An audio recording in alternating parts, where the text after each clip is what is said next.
Assalamualaikum warahmatullahi wabarakatuh. Bertemu kembali di video pembelajaran Pak Imron.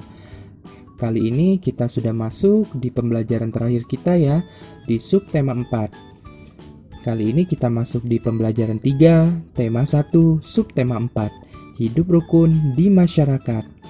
Yuk kita belajar sama-sama anak-anak. Kita mulai ya. Bacalah percakapan di bawah ini. Nah, kita baca sama-sama nih. Made, ayo kita berolahraga bersama di lapangan. Maaf Din, kali ini aku tidak ikut berolahraga. Tidak apa-apa Made. Apakah kamu akan pergi ke suatu tempat? Betul Din, aku akan mengunjungi paman bersama keluargaku. Baiklah, selamat bersenang-senang. Terima kasih Udin. Nah, tadi kita sudah membaca percakapan antara Made dan Udin. Sekarang ada pertanyaan nih. Siapa yang mengajak berolahraga pada teks percakapan di samping? Siapa coba? Yang mengajak berolahraga adalah Udin ya. Kenapa Udin? Lihat di sini. Nah, ini kata Udin. Made, ayo kita berolahraga bersama di lapangan. Nah, ini Udin yang mengajak Made untuk berolahraga ya. Ingat, kita sudah belajar tentang kalimat ajakan ya. Pasti kalian sudah paham ya. Kalimat ajakan itu biasanya diawali dengan kata ayo. Dan ini termasuk kalimat ajakan ya. Dan yang mengajaknya adalah Udin. Sekarang soal kedua. Tuliskan kalimat penolakan yang diucapkan dalam teks percakapan. Mana nih kalimat penolakannya? Kalimat penolakannya adalah, maaf Din, kali ini aku tidak ikut berolahraga ya. Ini kalimat penolakannya. Kita lanjut. Nah, di sini ada dua gambar nih. Coba kita lihat dulu gambar pertama. Ini adalah gambar orang-orang ya yang sedang bekerja sama tanpa membedakan suku ya. Mereka tidak membedakan suku, mereka saling bekerja sama, saling gotong royong, membersihkan lingkungan tempat mereka. Kemudian yang kedua ini adalah gambar anak-anak yang sedang menari nih. Menarikan tarian daerah. Nah, ini termasuk ke dalam menghormati adat istiadat suku lain ya. Karena anak-anak ini walaupun bukan dari daerah tempat tarian yang dibawakannya, tapi mereka mau membawakan tarian daerah tersebut. Padahal mereka bukan berasal dari daerah sana ya. Jadi ini termasuk ke dalam menghormati adat istiadat suku lain. Pertanyaannya, sikap pada gambar di bawah ini merupakan pengalaman sila keberapa? Yuk, sila keberapa? Sila ketiga, yaitu Persatuan Indonesia yang dilambangkan dengan lambang pohon beringin. Kenapa ini termasuk ke dalam pengalaman sila ketiga? Karena ingat, Persatuan Indonesia bunyinya ya. Persatuan. Nah, lihat di sini. Mereka saling bekerja sama ya, tanpa membedakan suku. Jadi banyak suku di sini. Atau misalkan nih ada orang Palembang, ada orang Jawa, ada juga orang Papua misalkan di sini. Nah, mereka bekerja sama, bergotong royong, saling membersihkan lingkungannya tanpa membedakan suku ya atau asal daerah. Nah, ini termasuk ke dalam pengamalan sila ketiga Persatuan Indonesia ya. Kemudian ini juga termasuk ke dalam pengalaman sila ketiga ya. Kenapa termasuk? Lihat di sini, Indonesia ini kan banyak akan budayanya ya, adat istiadatnya. Nah, mereka ini ya, anak-anak ini membawakan tarian daerah ya dari daerah lain. Nah, mereka ini menghormati adat istiadat dari suku lain berarti. Nah, ini termasuk ke dalam pengamalan sila ketiga Persatuan Indonesia ya. Sekarang kita lihat gambar ini. Ini adalah gambar ya, orang yang sedang menghitung hasil pemilu bersama masyarakat. Kemudian gambar di sampingnya adalah gambar musyawarah ya dengan masyarakat sekitar, saling bermusyawarah ini. Kemudian pertanyaannya, sikap pada gambar di bawah ini merupakan pengalaman sila keberapa? Ingat, kalau musyawarah ada di sila keberapa coba? Ingat-ingat bunyi dari Pancasila. Sila keempat ya, kerakyatan yang dipimpin oleh hikmat kebijaksanaan dalam permusyawaratan perwakilan yang disimbolkan dengan simbol kepala banteng ya. Kenapa ini termasuk ke dalam sila keempat? Lihat bunyi dari sila keempat nih. Permusyawaratan perwakilan. Nah, mereka ini saling bermusyawarah atau saling berdiskusi ya. Nah, lihat. Ini menghitung hasil pemilu bersama masyarakat. Nah, ini juga termasuk ke dalam pengalaman sila keempat. Ini juga musyawarah dengan masyarakat, termasuk ke dalam pengamalan sila keempat. Kita lanjut. Nah, ini adalah gambar orang-orang ya memberikan sembako kepada masyarakat yang sedang terkena musibah ya. Di sini ada Pak Polisi, ada tentara, kemudian ada yang lainnya yang sedang membantu masyarakat ya yang terkena musibah. Nah, kira-kira dari gambar ini termasuk pengalaman sila keberapa dari Pancasila? Ada yang tahu? Kalau misalkan memberikan sembako kepada masyarakat yang sedang terkena musibah, ini termasuk ke dalam pengalaman sila kelima ya. Keadilan sosial bagi seluruh rakyat Indonesia yang dilambangkan dengan lambang padi dan kapas ya.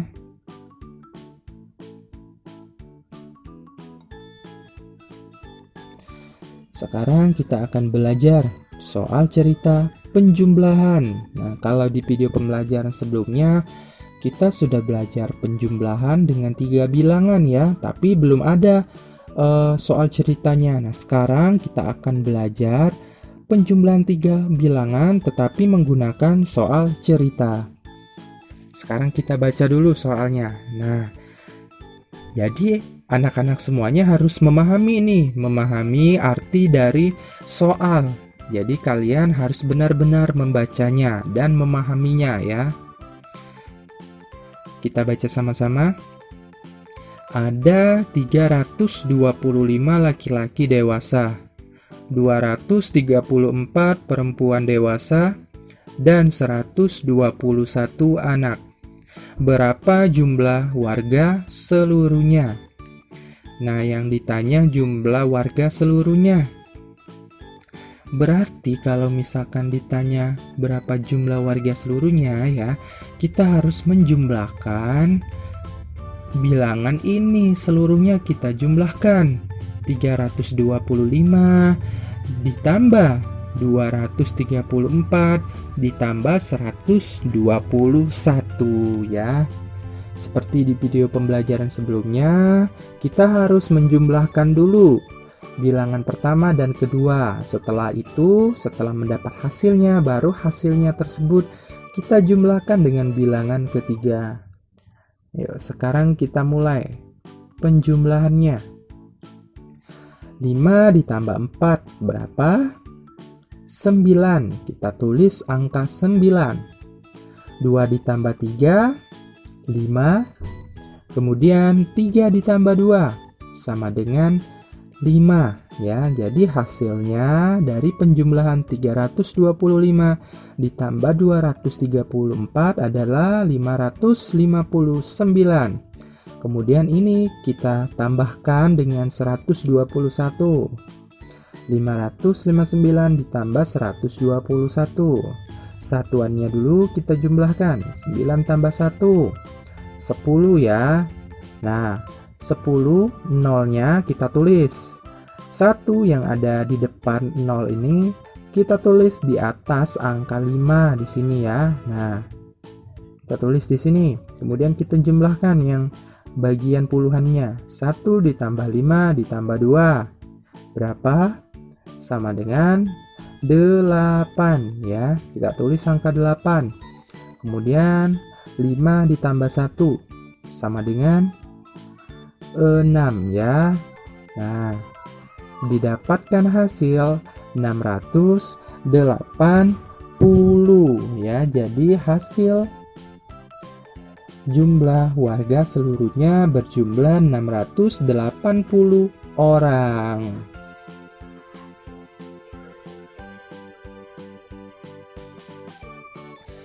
Nah, kalau tadi penjumlahan dengan soal cerita, sekarang kita belajar pengurangan ya dengan soal cerita seperti yang tadi. Ingat, kita harus memahami dulu arti dari soal cerita tersebut ya. Jadi kita harus benar-benar membacanya. Nina mempunyai 330 permen. Permen tersebut diberikan Nina kepada Fatimah sebanyak 122 permen. Kemudian Nina juga memberikan permen kepada Umar sebanyak 112. Berapa banyak sisa permen yang dimiliki Nina? Nah, berapa? Ingat tadi kata Pak Imron harus dipahami soalnya ya. Pertama, Nina ini mempunyai 330 permen. Nah, kemudian permen tersebut diberikan kepada Fatimah sebanyak 122. Kalau diberikan, nah berarti ini permen si Nina ini kan berkurang karena diberikan. Ya enggak? Jadi 330 ini pasti berkurang karena Nina sudah memberikannya kepada Fatimah. Diberikannya 122. Berarti ya 330 ini dikurang 122 ya. Kenapa dikurang? Karena lihat di sini. Permennya tadi diberikan. Yang namanya diberikan ya pasti jumlahnya berkurang. Berarti harus dikurang. Kemudian Nina juga memberikan permen kepada Umar sebanyak 112. Nah, ini diberikannya lagi permen si Nina ini kepada Umar sebanyak 112. Berarti permen Nina ini berkurang ya, berkurang lagi. Berarti kita tulis di sini dikurang 112. Nah, sekarang baru kita cari nih. Kita kurangkan dulu 330 dikurang 122. 0 dikurang 2 tidak bisa. Ya, berarti kita pinjam angka 1 di angka 3 ini ya. Jadi kalau sudah pinjam angka 1 ya, angka 1 kita taruh di depan 0 menjadi angka 10 ya. Nah ini ya. Nah 3 ini tadi karena sudah dipinjam angka 1 berarti berkurang. Angka 3 ini menjadi angka 2 karena dia berkurang 1 ya. Baru kita kurangkan nih, 10 dikurang 2 8. 2 dikurang 2 0 ya. 3 dikurang 1 sama dengan 2. Jadi hasilnya 208.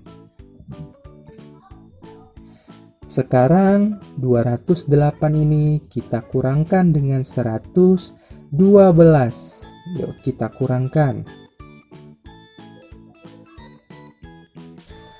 8 dikurang 2 sama dengan 6 ya.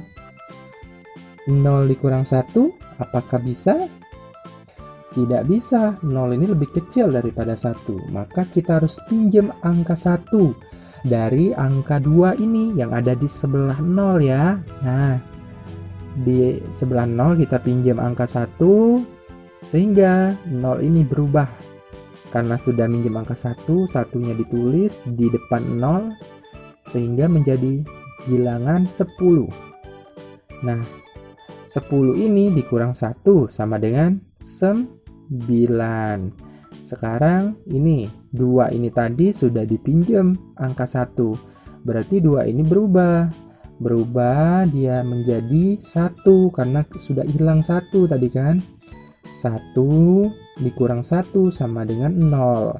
0-nya nggak usah ditulis ya.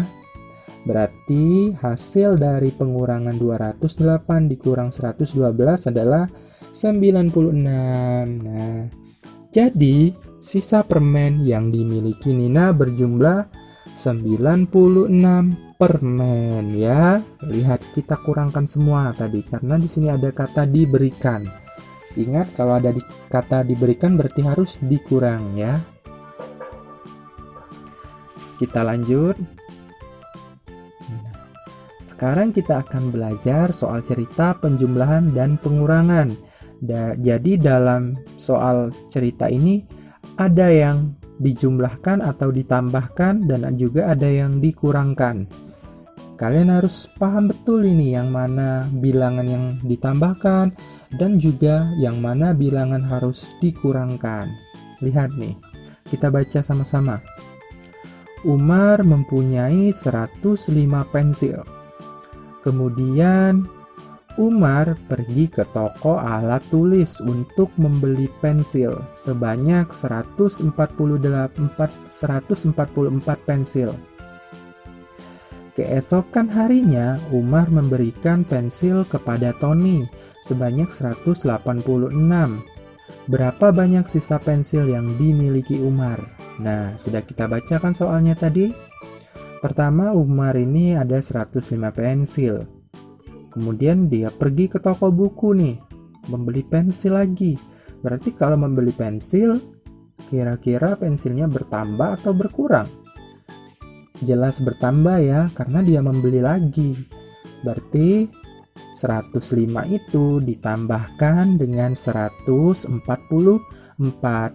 Kemudian lihat, keesokan harinya Umar memberikan pensil kepada Tony. Kalau memberikan berarti berkurang kan? Berarti harus dikurang. Dikurang berapa? Lihat di sini bilangannya 186. Berarti 105 ditambah 144 dikurang 186.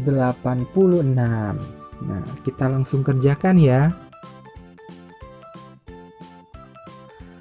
105 ditambah 144 terlebih dahulu. Satuannya kita jumlahkan dulu. 5 ditambah 4 sama dengan 9. 0 ditambah 4 bisa ya. 0 ditambah 4 itu bisa, jadi kita tulis angka 4. Nah, setelah itu 1 ditambah 1 sama dengan 2, kita tulis angka 2. Sehingga 105 ditambah 144 sama dengan 249. Sekarang setelah dapat hasilnya tadi, kemudian kita kurangkan dengan 186 ya, karena tadi di sini dikurangkan. Nah, di sini diberikan berarti berkurang kan? 249 dikurang 186. 9 dikurang 6 berapa? 3. 4 dikurang 8 tidak bisa ya. 4 itu lebih kecil daripada 8. Berarti kita harus meminjam angka 1 di angka sebelah 4 ya. Nah, jadi kita pinjam dari angka 2 nih. Kita pinjam angka 1-nya 4 ini sehingga menjadi 14 ya, karena sudah ditambah angka 1 ini. Kemudian kita kurangkan dengan 8. 14 dikurang 8 sama dengan 6. Nah, angka 2 tadi karena sudah dipinjam 1 sehingga berkurang angka 2-nya ini ya. Berkurang 1. Nah, berkurang 1, sisanya 1. Kita tulis di sini. 1 dikurang 1 0 ya, tidak usah ditulis 0 di sini. Berarti hasilnya di sini adalah 63. Jadi sisa pensil yang dimiliki Umar sebanyak 63 pensil ya. Video pembelajaran dari Pak Imron cukup sampai di sini saja ya. Kita akan ketemu di video pembelajaran selanjutnya. Wassalamualaikum warahmatullahi wabarakatuh.